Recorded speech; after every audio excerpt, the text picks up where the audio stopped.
Hello students, welcome to my channel. Now I am going to solve exercise 1.4 from chapter 1 knowing our numbers of class 6 ML Agarwal. Description में आपको maths playlist link मिल जाएंगे, वहाँ से आप all videos 1 by 1 देख सकते हैं. Now let's start from question 1 which is in a particular year a company manufactured 85,70,435 bicycles and next year it manufactured 87,56,430 bicycles. In which year more bicycles were manufactured and by how many? कहा जा रहा है कि एक company है, first year में मान लीजिए इतना बाईसाइकिल बनाती है, नेक्स्ट ईयर में वो इतना बाईसाइकिल बना रही है. अब पूछा जा रहा है कि किस ईयर में ज़्यादा बाईसाइकिल बनाती है.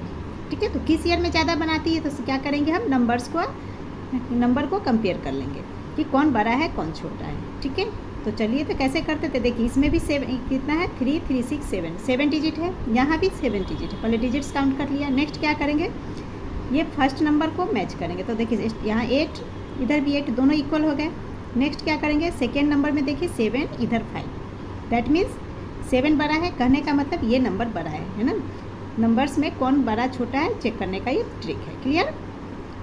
तो हमारा ये नंबर बना है सेकेंड ईयर का. दैट मीन्स सेकेंड ईयर में ज़्यादा बाईसाइकिल बन रही है. ठीक है, एंड पूछा जा रहा है एंड बाई हाउ मेनी, और कितना ज़्यादा. तो कितना ज़्यादा, तो क्या करेंगे, इसमें से सेकेंड ईयर में के नंबर से फर्स्ट ईयर के नंबर्स को माइनस कर लेंगे. तो इसका आंसर हमारा आ जाएगा. क्लियर. तो हम बना लेते हैं इसे. तो हम लिख लेंगे bicycle manufactured in first year 85,70,435. Clear. इसी तरह से फिर लिख लेंगे bicycle manufactured in second year is equal to 87,56,430. तो पहले जो क्वेश्चन में गिवन है उसे लिख लेते हैं. इस डॉट का मतलब है ऊपर में जो लिखा है वही है. ठीक है, ऐसा मैंने किया, बट आप ऐसा मत करना, पूरी सेंटेंस लिखना. नाउ अब तो क्लियर हो गया कि सेकेंड ईयर में ज़्यादा बाईसाइकिल बन रहा है, ये नंबर बड़ा है ना. तो लिख लेंगे बिकॉज 87,56,430 इज ग्रेटर देन 85,70,435. ठीक है, तो देयरफॉर अब इसे माइनस कर लेंगे. 87,56,430 माइनस 85,70,435 इज इक्वल टू, दोनों को माइनस करेंगे तो माइनस करने पे हमारा आ जाता है 185,995. ठीक है, 1,85,995. क्लियर. नाउ हमारा आंसर यही हो गया. तुम लिख लेंगे hence 1,85,995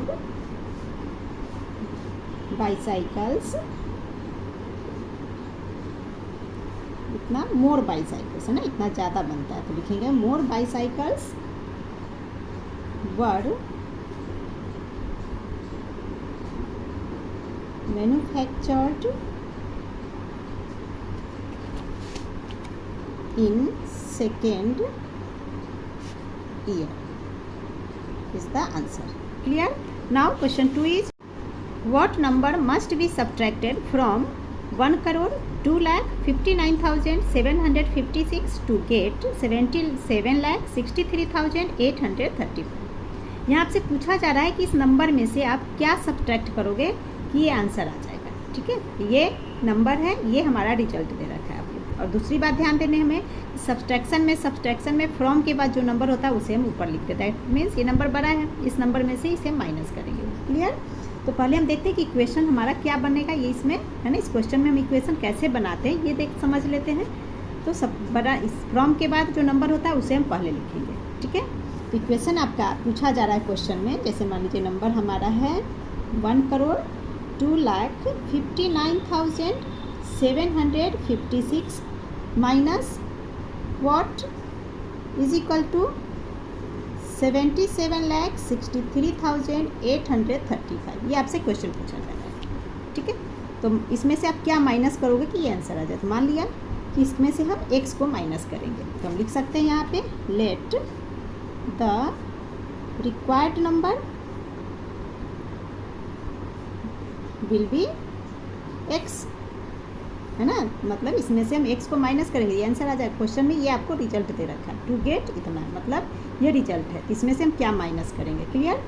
now x is equal to क्या हो जाएगा, लिख लेते हैं 1025975 माइनस 776385, इसे माइनस कर लेंगे तो ये हमारा आ जाएगा, माइनस करने के बाद 2495921, ठीक है। तो x की जगह ये आंसर हमारा आएगा, इसका आंसर। तो यहाँ x की जगह हम इसे लिखेंगे। क्लियर। इसे आप दूसरे तरीके से समझिए, एक छोटे से एग्जाम्पल के साथ समझ सकते हो कि मान लो आपसे पूछा जा रहा है what number must be subtracted from, इस बड़े नंबर की जगह आप मान लो 5 है, ठीक है। 5 टू गेट 3, इस नंबर की जगह हमने 3 ले लिया। अब आपसे पूछा जा रहा है इस 5 में आप क्या माइनस करोगे कि इक्वल टू में 3 आएगा, यही चीज़ यहाँ पर हमने सॉल्व किया है। क्लियर। तो निश्चित है कि 5 में से हम 3 को माइनस करेंगे, जब 5 में से 3 माइनस करेंगे तो आ गया 2, यही 2 हम यहाँ लिख लेंगे। अब देखिए 5 में से 2 माइनस किया तो 3। Clear. Now question 3 is the sale receipt of a company during a year was ₹3 crore 5,87,850. Next year it increased by ₹63,75,490. What was the total sale receipt of the company during these 2 years? कहा जा रहा है कि company का 1 साल का cell receipt ये है 3 करोड़ का, नेक्स्ट ईयर उसका जो सेल रिसिप्ट है उसमें इंक्रीज हो जाता है 63 लाख। तो दोनों ईयर्स मिलाकर कंपनी का टोटल सेल रिसिप्ट क्या आ रहा है, ये हमसे पूछा जा रहा है। तो इसको आप छोटा सा एग्जाम्पल के साथ समझिए। मान लीजिए आज आपके पापा ने आपको 5 रुपीज़ दिया, ठीक है। पापा ने आपको 5 रुपीज़ दिया, मम्मा ने आपको 3 रुपीज़ ज़्यादा दिया, ठीक है। पापा ने आपको 5 रुपीज़ दिया एंड आपकी मम्मा ने आपको पापा ने जितना दिया उससे 3 रुपया ज़्यादा दिया। तो मम्मा ने आपको टोटल कितने रुपीज़ दिए, तो कितने ज़्यादा दिए, 3 रुपीज़ ज़्यादा दिए पापा के रुपीज़ से। तो क्या करेंगे, 5 रुपीज़ पापा का और आपका मम्मा ने जो 3 रुपीज़ बताया जा रहा है कि एक्स्ट्रा दिया उसे ऐड कर लीजिए। तो 8 रुपीज़ हो गए, 5 + 3, दैट मीन्स कि आपकी मम्मा ने आपको 8 रुपीज़ दिया, पापा ने 5 दिया, मम्मा ने 8 दिया। तो मम्मा ने कितना ज़्यादा दिया, 3 ज़्यादा दिया। यही चीज़ यहाँ हमसे पूछा जा रहा है ना। कंपनी का सेल रिसिप्ट पहले 3 करोड़ का था और कह रहा है कि next year cell receipt 63 lakh increase हो रहा है, बढ़ रहा है। तो कितने में बढ़ रहा है, इस 3 करोड़ पे बढ़ रहा है। दैट मीन्स जो नेक्स्ट ईयर उसका सेल क्या हो गया, इन दोनों को हम प्लस कर लेंगे, ठीक है। तो नेक्स्ट ईयर का सेल निकल जाएगा। देन टोटल सेल पूछा जा रहा है, जब सेकेंड ईयर का सेल निकाल लेंगे, फर्स्ट ईयर का तो सेल रिसिप्ट आपके पास है, सेकेंड ईयर का सेल रिसिप्ट निकाल लेंगे, दोनों को ऐड कर लीजिए तो दोनों बोथ ईयर्स का सेल रिसिप्ट आ जाएगा। क्लियर। तो चलिए इसे देखते हैं कि कैसे सॉल्व करने हैं। तो हमने लिख लिया है sale in first year is equal to ₹3 crore, ये आपका गिवन है। Sale increase in next year, next year कितना बढ़ कर आ रहा है, ये बढ़ रहा है 63,75,490, ठीक है।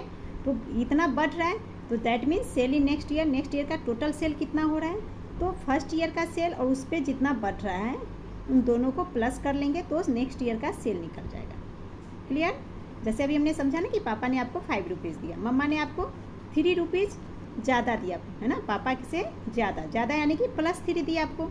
तो दोनों को हम ऐड कर लेंगे, 8 5 + 3 8, दैट मीन्स आपकी मम्मा ने आपको टोटल 8 रुपीज़ दिया है, ठीक है। अब 5 रुपीज़ पापा ने दिया, मम्मा ने आपको 8 रुपीज़ दिया, तब दोनों का पैसे मिला के आपके पास टोटल कितने पैसे हो गए, तो 5 + 8 कर लेंगे, दैट मीन्स 13 रुपीज़ आपके पास अब आ गए, ठीक है।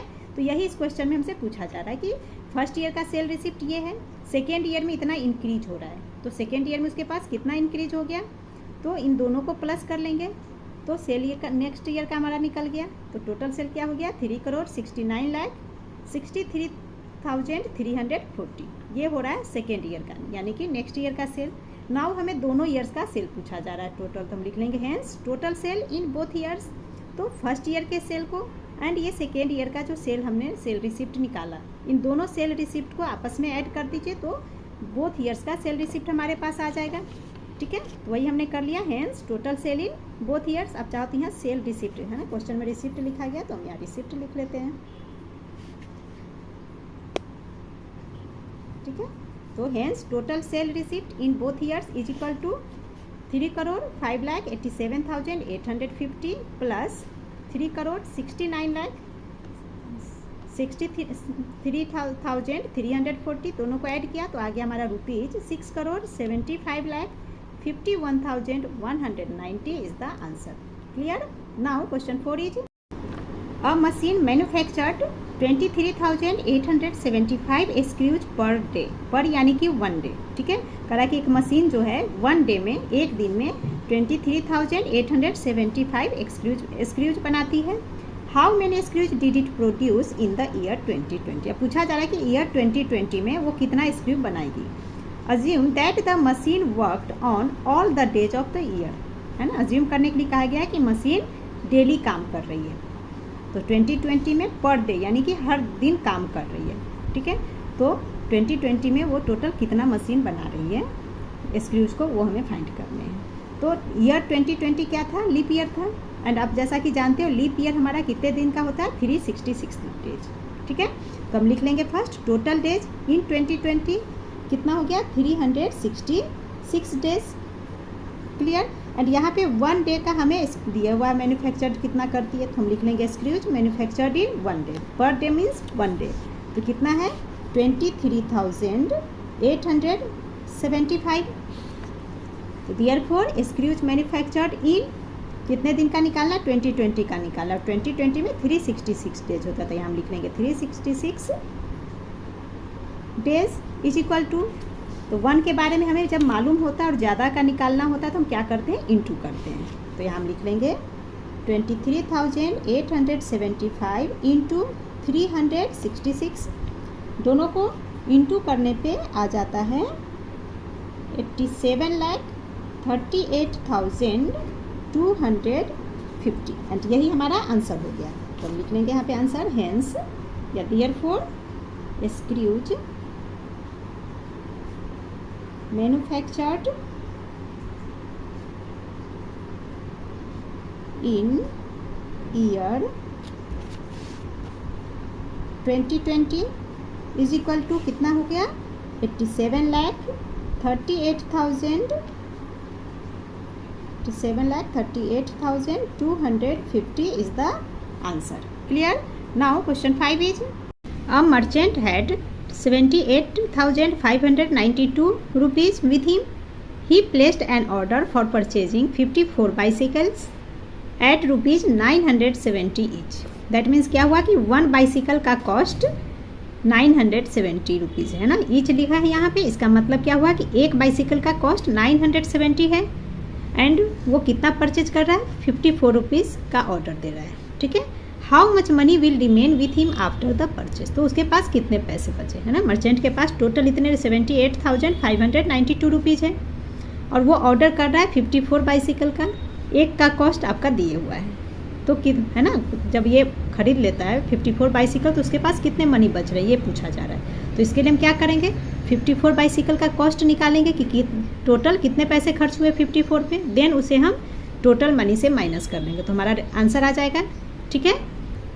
तो फर्स्ट हम लिख लेंगे cost of 1 bicycle is equal to rupees 970. ये हमारा दिया गया है ना, 970 1 बाइसिकल का है. देयरफॉर कॉस्ट ऑफ 54 बाइसिकल क्या हो जाएगा, इसे हम 1 का दिया है, ज़्यादा का निकालना है तो इंटू करेंगे. तो 970 है ना रुपीज़ 970 इंटू 54. जब इसे हम इंटू करते हैं तो आ जाता है हमारा आंसर रुपीज़ 52,380. यानी कि 54 बाइसिकल का कॉस्ट हो गया 52,380 रुपीज़. अब हमें मनी लेफ्ट पूछा जा रहा है तो टोटल मनी से माइनस कर लेंगे. तो यहाँ लिख लेते हैं because total money is equal to क्या है गिवन हमारा रुपीज़ 78,592. ये गिवन हमारा टोटल मनी. तो therefore money left is equal to money left ही पूछा जा रहा है तो लिख लेंगे therefore money left is equal to total money में से माइनस कर लेंगे 54 बाइसिकल के कॉस्ट को, है ना. तो 78,592 माइनस 52,380 इन सब के साथ रुपीज़ भी यहाँ लिख लेंगे इज इक्वल टू माइनस करेंगे तो आ जाएगा हमारा रुपीज़ 26,212 इज द आंसर. यहाँ कॉमा जरूर देना है ना, 26,212. इसी तरह से क्वेश्चन 4 में मैंने कॉमा नहीं दिया था तो ले लेते हैं. तो तो ऐसे कॉमा जरूर लगा देंगे। Clear?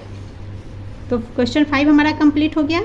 Now question 6 is Amitabh is 1 metre 82 centimetre tall and his wife is 35 centimetre shorter than him, है ना। अमिताभ का हाइट आपको दे रखा है एंड कह रहा है कि उसकी वाइफ की हाइट 35 सेंटीमीटर कम है, अमिताभ की हाइट से 35 सेंटीमीटर कम है।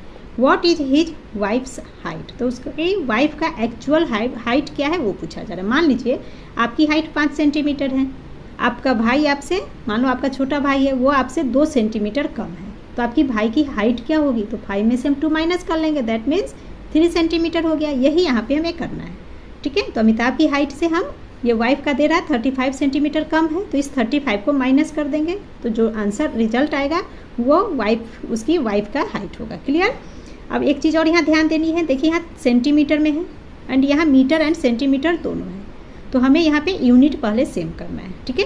तो 1 मीटर 82 सेंटीमीटर को हम सेंटीमीटर में कन्वर्ट कर लेंगे, है ना। जब कन्वर्ट करना हो इसे, या फिर आप 35 सेंटीमीटर को मीटर में भी कर सकते हो, बट कभी भी जब आप सॉल्व करना, है ना, यूनिट को हम छोटे यूनिट में जब कन्वर्ट करते हैं तो ईजी होता है ना। मीटर सेंटीमीटर में छोटा यूनिट क्या होता है, सेंटीमीटर, तो सेंटीमीटर में कन्वर्ट करना ईजी होता है, तो इसीलिए हम 1 मीटर 82 सेंटीमीटर को सेंटीमीटर में कन्वर्ट कर लेंगे, तो वो हमारा क्या होगा 182 सेंटीमीटर। कैसे होगा वो समझ लीजिए। तो देखिए 1 metre is equal to 100 centimetre, that means 100 centimetre plus 82 centimetre is equal to 182, है ना। जैसे 1 मीटर इक्वल टू 100 सेंटीमीटर होता है, तो ये 100 सेंटीमीटर हो गया, और प्लस 82 सेंटीमीटर दिए हुआ है, तो प्लस 82 सेंटीमीटर दोनों को ऐड करेंगे तो क्या हो जाएगा 182 सेंटीमीटर, ठीक है। तो वही हम लिख लेंगे, Amitabh height is equal to 1 metre 82 centimetre, इसे सेंटीमीटर में कन्वर्ट करके हमने लिख लिया 182 सेंटीमीटर। कैसे हुआ ये तो आप समझ गए, ठीक है। चलिए नेक्स्ट हम लिखेंगे हाइट ऑफ अमिताभ्स वाइफ, अमिताभ की वाइफ का हाइट पूछा जा रहा है, वो हमने लिख लिया, इक्वल टू क्या होगा 182 में से 35 सेंटीमीटर माइनस कर लेंगे। क्यों? क्योंकि उसकी वाइफ की हाइट जो है वो दिया हुआ है क्वेश्चन में 35 सेंटीमीटर कम है, तो इसीलिए 35 को हम इसमें से माइनस करेंगे, तो आ जाता है हमारा 147 सेंटीमीटर। ये आंसर हो गया। आंसर आप 147 सेंटीमीटर भी लिख कर छोड़ सकते हो, या इसे कन्वर्ट कर दो मीटर सेंटीमीटर में, तो वैसे भी लिख सकते हैं, तो लिख सकते हैं और 1 मीटर 47 सेंटीमीटर, ठीक है। ये कन्वर्ट कैसे होगा सेंटीमीटर, यानी कि 100 से जब आप 147 को डिवाइड करोगे तो हमारा आ जाएगा 1 मीटर 47 सेंटीमीटर। तो डायरेक्ट भी लिख सकते हैं, डिवाइड करने की ज़रूरत नहीं यहाँ पे, ठीक है, क्योंकि सेंटीमीटर में 2 जीरो होते हैं, 100 सेंटीमीटर 2 जीरो, यानी कि 2 डिजिट हमारा सेंटीमीटर बन गया एंड बचा हुआ मीटर बन जाता है। Clear? Now question 7 is the mass of each gas cylinder is 21 kg 270 ग्राम, है ना।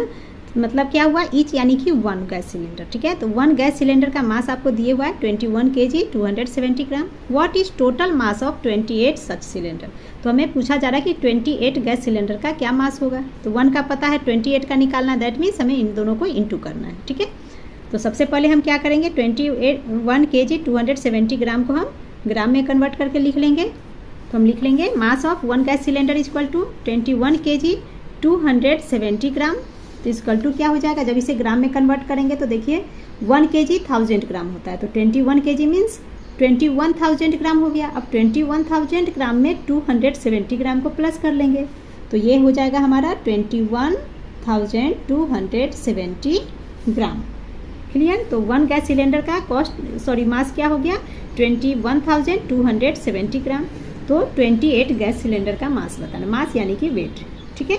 तो इस दोनों को हम क्या करें, 1 का पता है, 28 का निकालना है, तो इंटू करेंगे, तो लिख लेंगे 21,270 इंटू 28।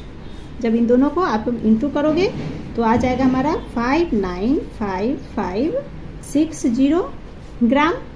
अब क्वेश्चन में देखिए किलोग्राम ग्राम में लिखा हुआ है, तो आंसर भी हम उसी में लिख लेंगे, तो क्या हो जाएगा, और 55,000 में है ग्राम यानी कि 1000, तो 3 डिजिट हमारा ग्राम में आ जाएगा, बचा हुआ किलोग्राम, तो 595 ये हो गया हमारा kilogram and 560 gram is the answer. Clear?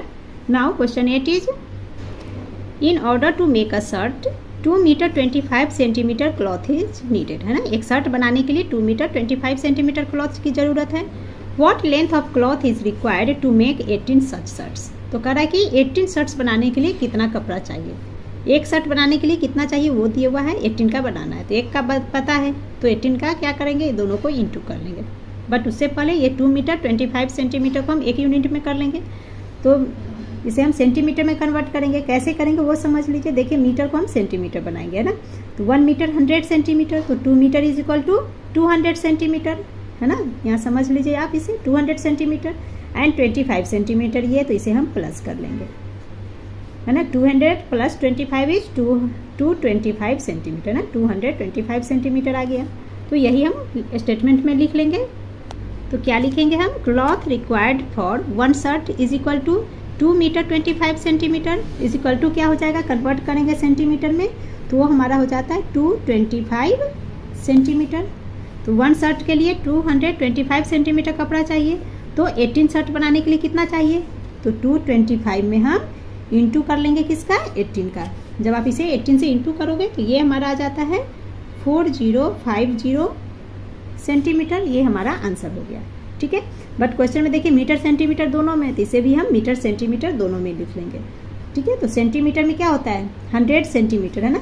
100 centimetre 2 zero होते हैं, यानी कि राइट हैंड साइड से 2 डिजिट हमारा सेंटीमीटर बन जाएगा। तो ये 50 सेंटीमीटर, जो बच गया वो मीटर, यानी कि 40 मीटर। तो आंसर क्या हो गया हमारा, 40 metre 50 centimetre is the answer. Got it.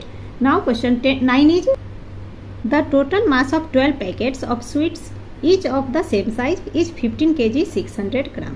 कह रहा है कि 12 पैकेट्स ऑफ स्वीट्स है ना, और सारे ही एक साइज के, इक्वल साइज के, सेम साइज के सारे ही, ठीक है। एंड उनका मास है 15 kg 600 gram. That means 12 packet का मास हमारा दे रखा है, mass of 12 packet is equal to 15 kg 600 gram. What is the mass of each such packet, each यानी कि 1 पैकेट का मास निकालना। तो क्लियर है, 12 का आपको दिया हुआ है, 1 का निकालना है, ज़्यादा का दिया होता है पता होता है, और 1 का निकालना तो हम क्या करते हैं, हमेशा माइनस डिवाइड करते हैं ना। तो सबसे पहले हम क्या करेंगे, 15 kg 600 ग्राम को ग्राम में कन्वर्ट कर लेंगे, देन हम इसे डिवाइड करेंगे किससे, 12 से, ठीक है। तो चलिए करके देखते हैं। तो हम लिख लेंगे mass of 12 packets is equal to 15 kg 600 gram. अब इसे हम ग्राम में कन्वर्ट करेंगे तो क्या हो जाएगा, तो देखिए 15 kg एंड ग्राम है ना। तो 1 kg इज इक्वल टू क्या होता है, 1 kg इज इक्वल टू 1000 ग्राम।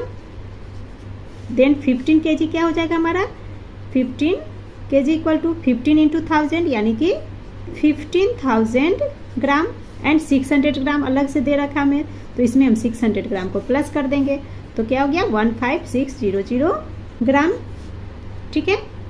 तो यही हम यहाँ पे लिख लेंगे।